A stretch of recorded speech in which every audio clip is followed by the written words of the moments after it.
So we're going over the features that this keyboard has.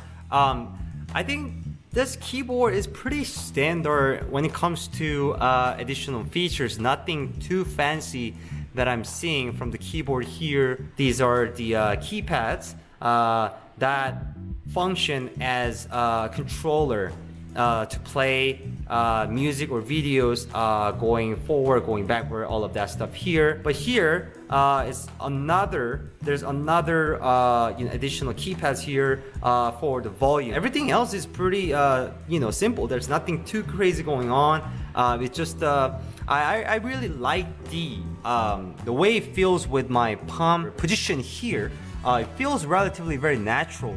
I'm so used to having really long, like a bigger palm rest here with cushion, right? It's gotta be a cushion for me, but when I first saw this, I was like, oh, this is plastic, it's not gonna do anything to me. Just disappointed, but I mean, I was using it and it feels pretty natural. But other than this, right, everything else is really just it's hard to say it's an ergonomic design. It's just a flat, nothing is curved inward or outward, shaped, structured in an ergonomic way. So it's hard to say. And then again, my hands here, this is more like a natural position here, but because of the way the keyboard is designed, which is basically very plain and stuff, I have to force my hands down to be able to type things, which is slightly unnatural. I wanted to show you guys the difference between the kind of ergonomically designed keyboard, which is in this case, I just brought a Microsoft MS Sculpt keyboard, and to compare to the Cherry keyboard right here.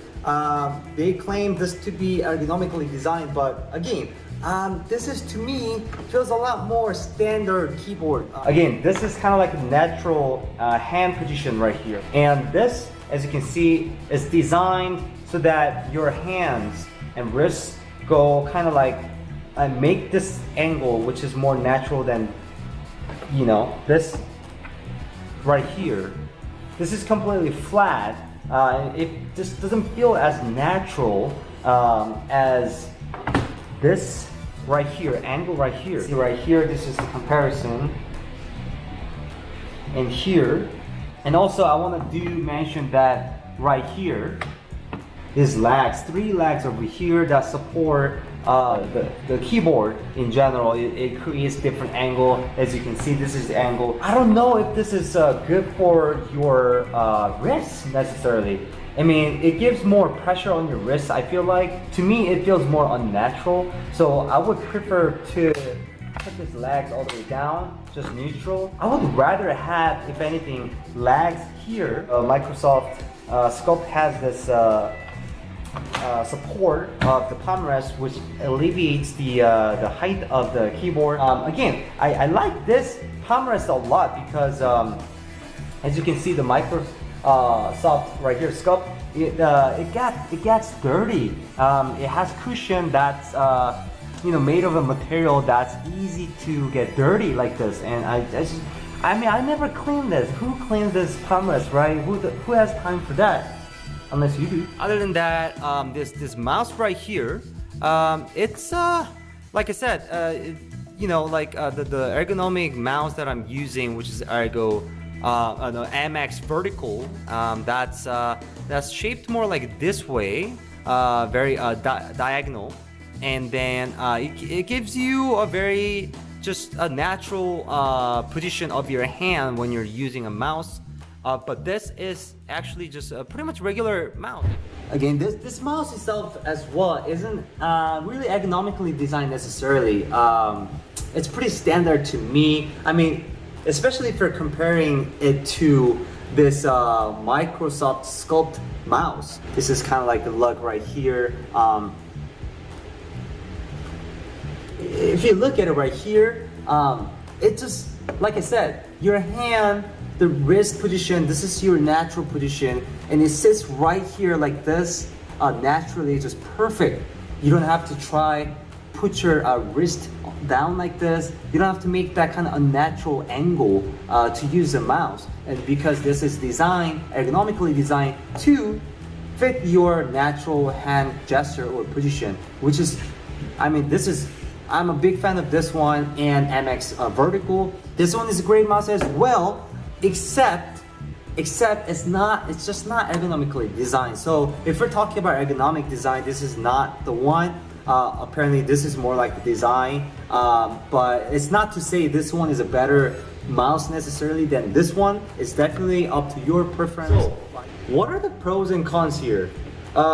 Starting with the pros, and one of the pros here with both the keyboard and the mouse is that the build quality on both products is actually quite good. It's actually really quiet, so it doesn't make too much noise.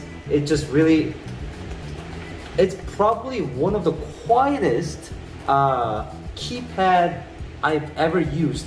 I mean, I have, you know, Ergo A60 and Microsoft Sculpt and other keyboards. Some of them are actually, most of them are pretty quiet, but this is even quieter. So I think that's a one pro if actually you care about, you know, noise and all of that stuff with keyboard. And another thing is this one has really long lifespan in terms of battery, how long it lasts. Both are supposed to last up to 3 years, so you don't have to change the battery. You don't have to worry about changing the batteries at least 3 years, which is pretty good. Another good thing about this keyboard is that the response and the feedback between the keyboard and your laptop. I mean, in my case, I'm using a MacBook Air. There's a feedback and response, right? They're great. There's no delay. I didn't experience any lag or anything like that. So I really like that latency or frequency, if you will. And also the mouse is exactly, you know, having same latency and frequency or feedback, if you call. You know what I'm talking about, right? So there's no lag, very smooth connection between you know, the laptop and the keyboard and the mouse. So that's another good thing. But so what are the cons here? The biggest con is, for me, the keyboard and the mouse both are not ergonomically designed. They claim them to be, you know, very ergonomically designed, but honestly, I gotta be honest with you guys, they're not ergonomically designed in my opinion. These products are not really quite built for that purposes. Another thing is, it's just that it has no Bluetooth support, which is a bummer to me. Most keyboards and mice that are produced and, you know, being used by people recently are, you know, supported by Bluetooth. So they support Bluetooth. They have the Bluetooth functionalities, which is great. I mean, you don't want to, I guess, like, one complaint of having nano USB versus Bluetooth is that you can only use this keyboard and mouse for with a laptop. You know, you cannot use this with your smartphone or tablets or any other devices, any other mobile devices. You're not going to be able to use this, so which is bummer for me personally, because I use my phone a lot to add in my videos, to you know, kind of surf the browser and internet, all of that stuff on my phone.